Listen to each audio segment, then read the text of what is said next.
Good morning बच्चों आज हम कक्षा 8 में एक जो सप्लीमेंट्री बुक चलती है, पूरक बुक चलती है, जिसका नाम है भारत की खोज।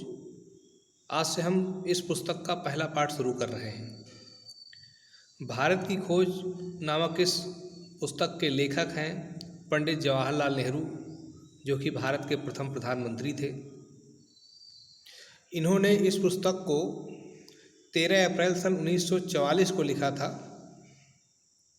इस तिथि को इन्होंने पूरा किया था और लिखना शुरू किया था इन्होंने सन 1942 में, जब भारत छोड़ो आंदोलन के दौरान पंडित जवाहरलाल नेहरू और इनके अन्य साथियों को कैद कर लिया गया था और कैद करके अहमदनगर के किले में बंद कर दिया गया था। अहमदनगर का किला इनके लिए एक जेल की तरह था और अंग्रेज़ों ने उस किले को जेल की तरह प्रयोग किया था, जो कि स्वतंत्रता संग्राम सेनानियों को कैद करने में के काम में उपयोग किया था। तो पंडित जवाहरलाल नेहरू ने वहीं पर इस पुस्तक को लिखा है। तो आइए जानते हैं चैप्टर 1 में क्या लिखा पंडित जी ने। क्या लिखते हैं? यह मेरी 9वीं जेल यात्रा थी। हमें यहाँ आए 20 महीने से भी अधिक समय हो चुका था।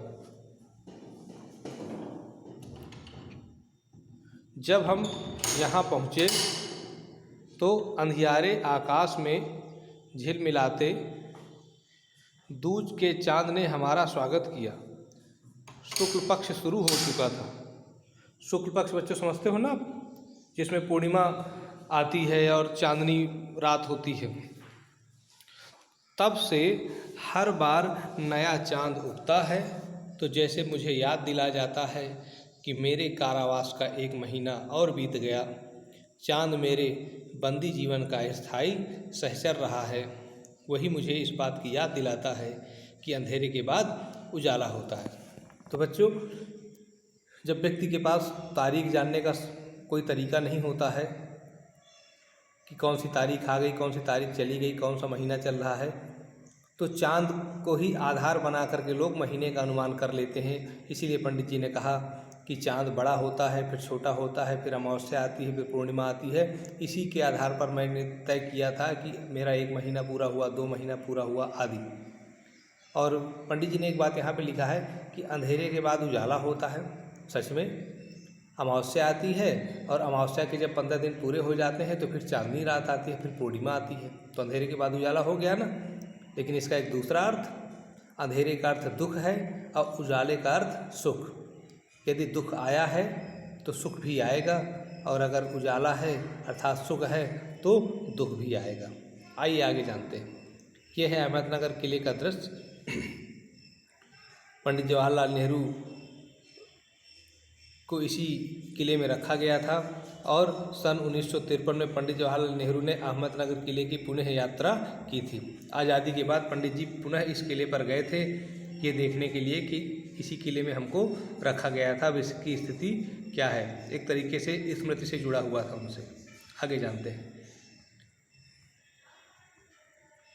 ये देखिए, अहमदनगर किले का वह कक्ष जहाँ सन 1942 से 1945 तक पंडित जवाहरलाल नेहरू को रखा गया था। ये room number 8, occupied by honourable Pandit Jawaharlal Nehru, prime minister of India. ठीक है, आइए आगे जानते हैं अतीत का भार क्या होता है। दूसरी जेलों की तरह यहाँ अहमदनगर के किले में भी मैंने बागवानी करना शुरू कर दिया। मैं रोज़ कई घंटे तपती धूप में भी फूलों के लिए क्यारियाँ बनाने में बिताने लगा। मिट्टी बहुत ख़राब थी, पथरीली और पुराने मलबे और अवशेषों से भरी हुई थी। चूँकि यह इतिहास स्थल है, इसलिए अतीत में इसने कई युद्ध और राजमहलों की दुरभिसंधियाँ देखी हैं। यहाँ का इतिहास बहुत पुराना नहीं है। घटनाओं की दृष्टि से इसकी कोई विशेष अहमियत भी नहीं है, पर इससे जुड़ी एक घटना आज भी याद की जाती है। ये घटना है चांद बीबी नाम की एक सुंदर महिला के साहस की कहानी, जिसने इस किले की रक्षा के लिए अकबर की शाही सेना के विरुद्ध हाथ में तलवार उठाकर अपनी सेना का नेतृत्व किया, पर अंत में उसकी हत्या उसके अपने ही एक आदमी के हाथों हुई। तो बच्चों यहाँ पे प्रश्न ये बनता है कि पंडित जवाहरलाल नेहरू ने अहमदनगर के किले में कौन सा काम शुरू किया था। तो बागवानी का कार्य शुरू किया था, क्यारियाँ बनाते थे, छोटे छोटे पौधे लगाते थे। और वहाँ क्या समस्याएं आती थी? तो समस्या ये आती थी कि वहाँ की मिट्टी बहुत ख़राब थी, पथरीली थी, क्योंकि पुराना मलबा भरा हुआ था, वहाँ पर खंडार थे। और किस घटना का उल्लेख किया पंडित जी ने इसमें? तो इसमें चांद बीबी नाम की एक सुंदर महिला के साहस की कहानी बताई, जिन्होंने अकबर की शाही सेना के विरुद्ध तलवार उठाई थी। यद्यपि उनके किसी एक विश्वास पात्र ने उनकी हत्या कर दी थी, लेकिन फिर भी चांद बीबी का नाम इतिहास में वीरांगनाओं में अमर है। जब भी किसी वीरांगना का नाम लिया जाएगा भारत में, तो चांद बीबी का नाम उसमें अवश्य लिया जाता है, जैसे रानी लक्ष्मीबाई का लेते हैं। आइए आगे जानते हैं। खुदाई के दौरान हमें ज़मीन की सतह से बहुत नीचे दबे हुए प्राचीन दीवारों के हिस्से और कुछ गुंबद और इमारतों के ऊपरी हिस्से मिले। हम बहुत दूर नहीं जा सके, क्योंकि न तो अधिकारियों से इसकी मंजूरी मिली और न ही हमारे पास इस काम को जारी रखने के साधन थे।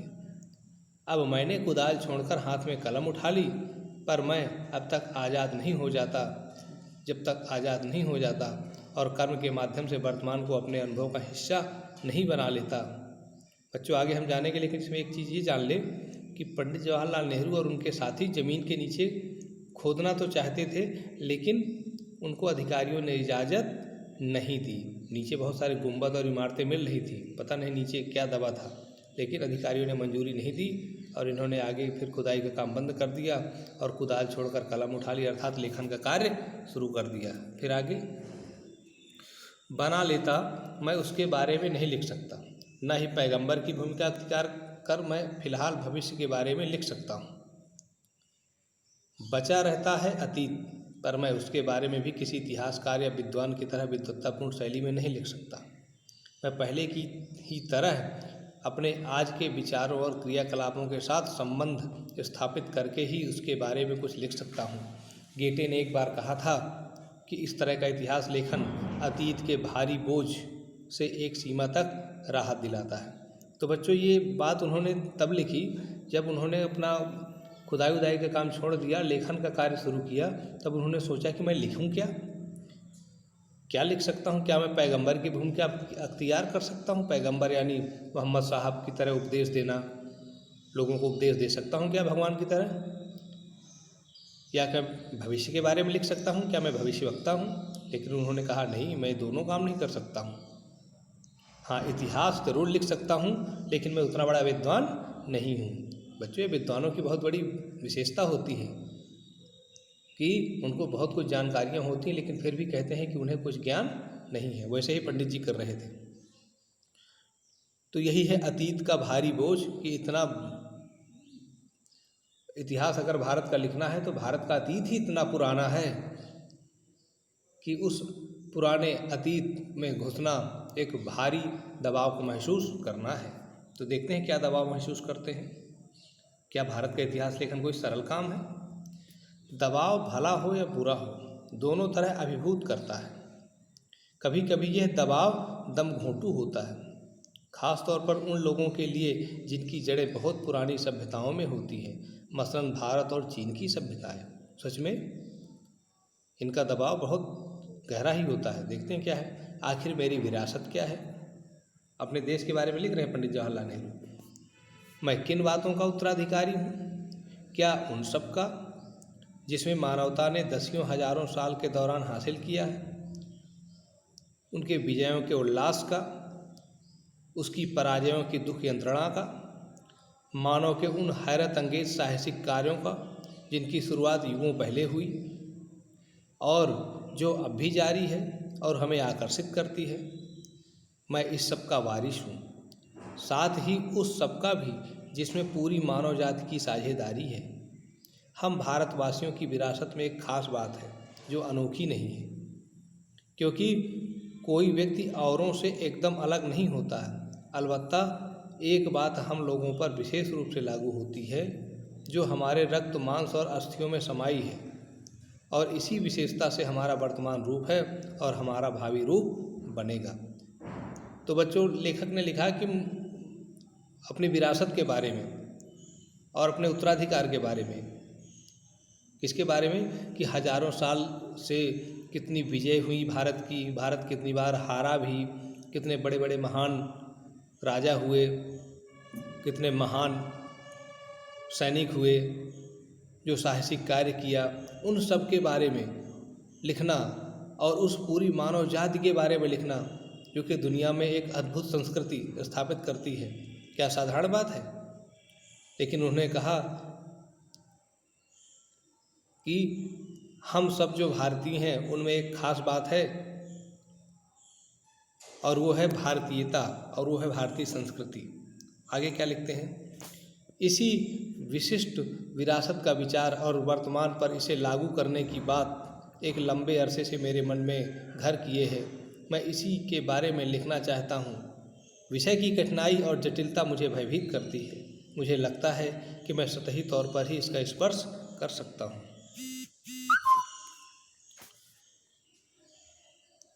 बच्चों, लेखक इसी विरासत का विचार कर रहा है, यानी भारतीय विरासत का, कि जो हमको इतिहास में मिली है। आज 5000-6000 साल पहला पुराना जो इतिहास है, उस इतिहास को क्रमबद्ध तरीके से लिखना और सभी जानकारियों को तरीके से लिखना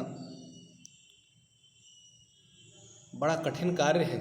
और इसीलिए उनको लगता है कि ये जो विषय की कठिनाई है, यानी ये जो भारत का इतिहास है, अतीत है, इसकी कठिनाई और इसकी जटिलता कि कौन सा राजा कब हुआ है, किस राजा ने किसको पराजित किया, और वो जो हमें तथ्य मिले हैं, उन तथ्यों को हम कैसे सही मान लें कि जिस किसी ने लिखा है वो श्रद्धावश उन्होंने लिखा है या सच में उनको पता है। जैसे कि एक राजा ने दूसरे राजा को पराजित किया है, हमें कैसे पता चलता है, किसी कवि के द्वारा।